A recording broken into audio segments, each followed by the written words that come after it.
Well, hello, it's Friday. It's a bit chilly actually this Friday, but I'm at the AXA Training Centre, and the big question to ask in this video is who else is going to be at the AXA Training Centre this time next week? Will Alexander Isak be in that building behind me? Will Marc Guehi be in that building behind me? Will Harvey Elliott be in that building behind me?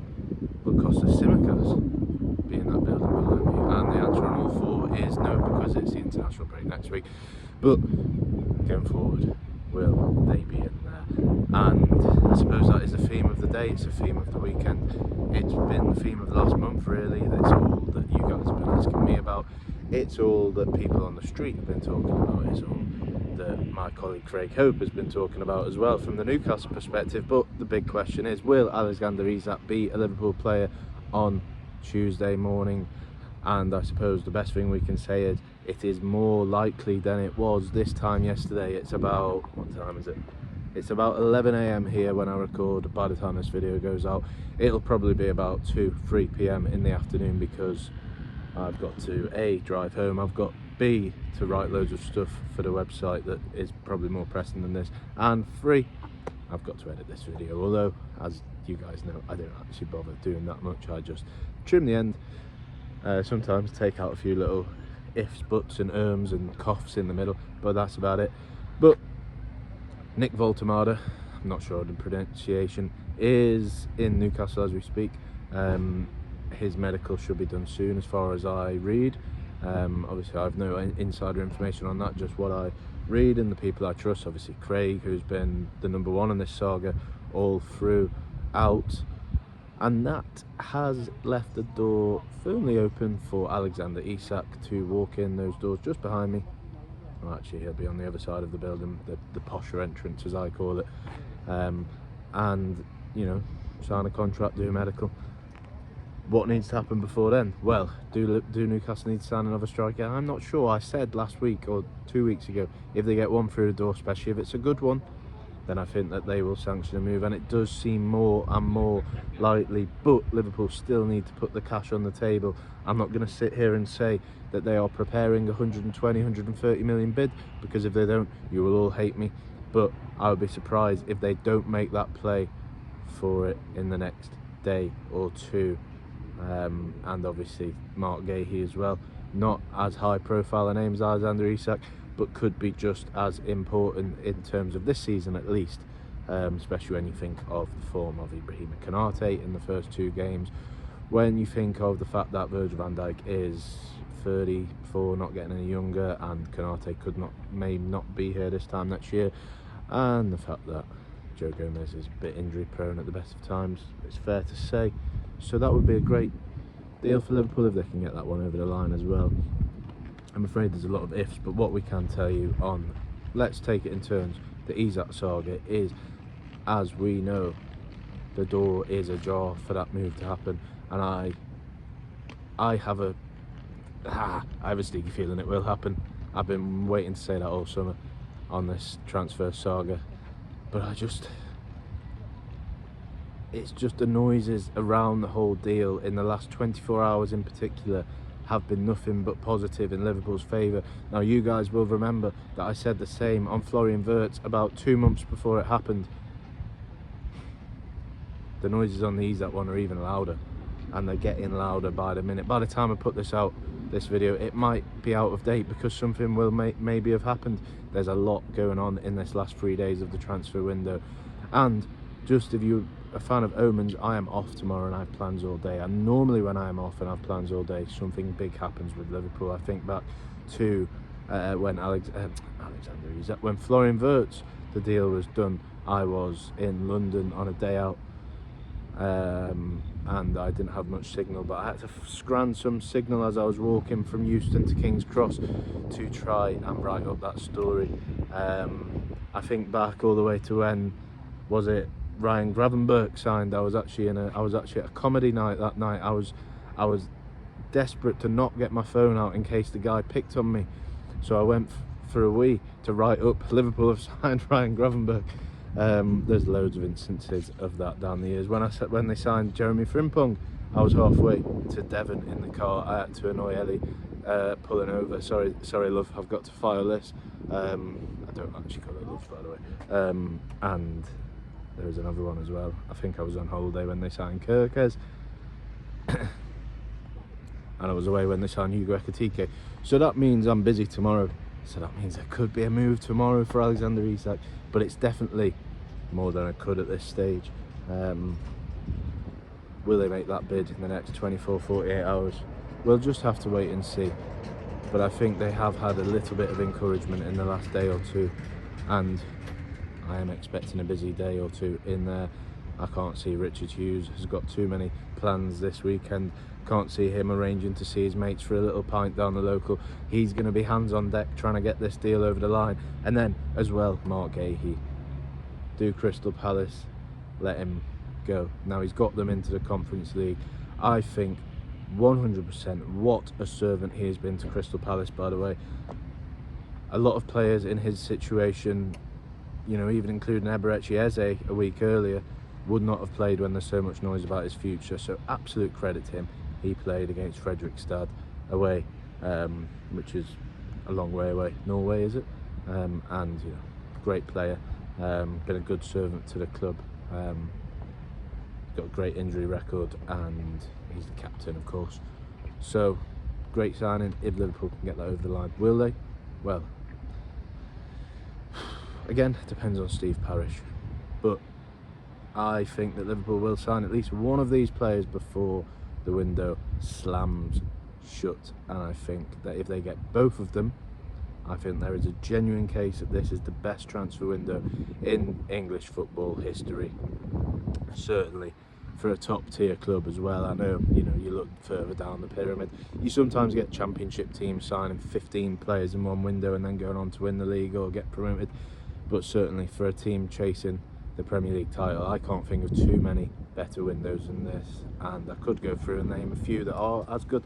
You think of that Chelsea one, when they signed Diego Costa, Cesc Fabregas, who else was there? A few others. There was a really good City one where they signed like Kyle Walker and Ederson and Bernardo Silva, and you know, players who've gone on to play there for decades and transformed them from quite a bad team into winning the 100 points. Don't ask me why I know all about that one. But if Liverpool can sign in the same window Florian Wirtz, Hugo Ekitike, Jeremy Frimpong, Milos Kerkez, Alexander Isak, Marc Guehi, Giovanni Leone, technically Georgi Mamadashvili, wow, what a window. And that brings on to sales now. Harvey Elliott, the situation with him at the time of recording is RB Leipzig have made an official approach, but not an official bid yet. Now, Liverpool's stance on this is as follows. As of yesterday, when I asked, they were saying it was more likely than not that Elliott would be staying. Now, they still think that unless a massive bid comes in, and / or Liverpool sign an attacker, now we've covered that a minute ago, so forget about that, they will not sell him unless those two things are met. Will Leipzig come in with a big offer? Because obviously they've just got the money from Xavi Simons. Do they think Elliott is better than Xavi Simons? That's not for me to say. That's for them to say. Liverpool certainly think that he is as good. And they certainly think he's as good as the likes of Tyler Dibbling, who went for about £42 million. Mateus Fernandes has just signed for West Ham for about £35 to £40 million. Malik Tillman. Who else is there? There's a few other players who have moved for big money this summer as well. Jacob Ramsey to Newcastle, 40 million quid. And the list goes on, basically. And also Nick Voltamado, who we mentioned at the top of the video, runner-up in the European, the under-21s Euros, whatever it was. Harvey Elliott, best player at the tournament. So, and he's just gone for £60 million. So Liverpool think that they have every right to ask for a big fee from Leipzig. Palace, as we know, also post an interest. Whether they can afford him is a different question. And obviously they have other targets in mind. That one's gone a bit cold in the last 7 days. But Harvey Elliott is a maybe. So watch this space in that one. It's hard to say with any certainty either way. I think this time yesterday, this time 2 days ago, it was looking very likely that he would be staying. Now it is in the balance, to say the least. And there's obviously a case that if they do sign Isak, maybe it's best for them to get rid of him just to balance the books slightly. But I would think it would be absolutely stupid to sell Harvey Elliott if they don't bring in an attacker. So there's a lot of if, buts and maybes in this whole video, I'm sorry. But I've hopefully laid out a few of the circumstances in which we can start to see things get over the line. As we know, the clock is ticking and there's not much time to go.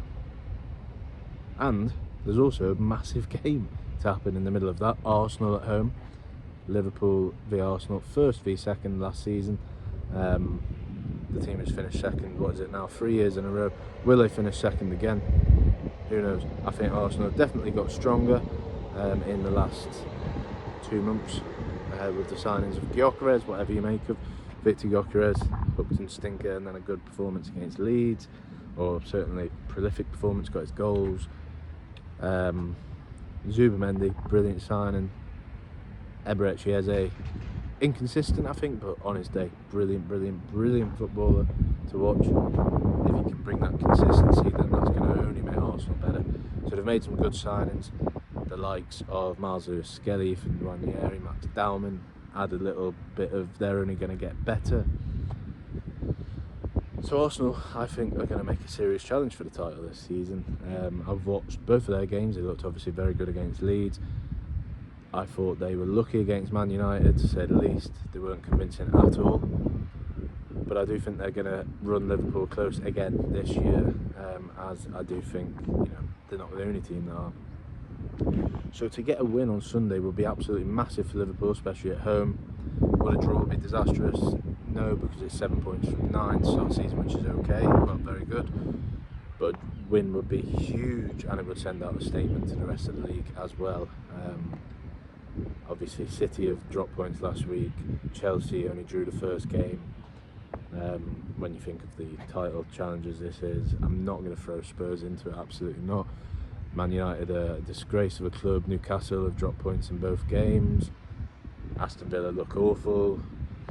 So if Liverpool can go 3 from 3, beating Arsenal and Newcastle, and Bournemouth to be fair, who are a good team, then that is a perfect start to the season.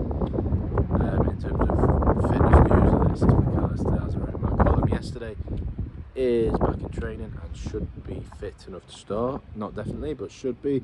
Conor Bradley has had a good training week under his belt, so probably could start if he needed to. Whether he will is a different question. Dominic Szoboszlai obviously did well at right back the other night.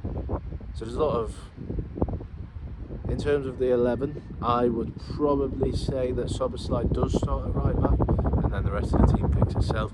If Bradley is deemed fit enough to fit, then there's a big selection headache, because you want them legs of Szoboszlai in the middle. You don't want to drop Florian Wirtz. You don't really want to drop Cody Gakpo after 2 assists to start the season. A goal in the first game and then 2 assists, was it, the other day against Newcastle. So I think that Szoboszlai will play at right back. Arne Slot, to finish this video, started his press conference by saying, if we can strengthen the squad, we will. So let's see what happens. By the time the next video is out, maybe Alexander Isak will be pulling on a Liverpool shirt. I'll be sticking with the white t-shirt, but I'll be back with another video very shortly. I'll be at the game on Sunday. Maybe there'll be an emergency video in between then, and don't forget to follow me on TikTok as well, where you can get these videos without all the rambling in the middle. Only a minute rather than 12, 13, 14 minutes. Maybe better for you guys, I don't know. And there's also stuff on there that I don't do on this channel, so make sure you're following. Have a great weekend all. It's a nice sunny day here in Liverpool. Will the sun be shining on Rich Hughes' transfer plans? Shining, not signing, but that was not even a pun on purpose, but there we go. I'm going to finish it there. Have a good one. See you in a bit.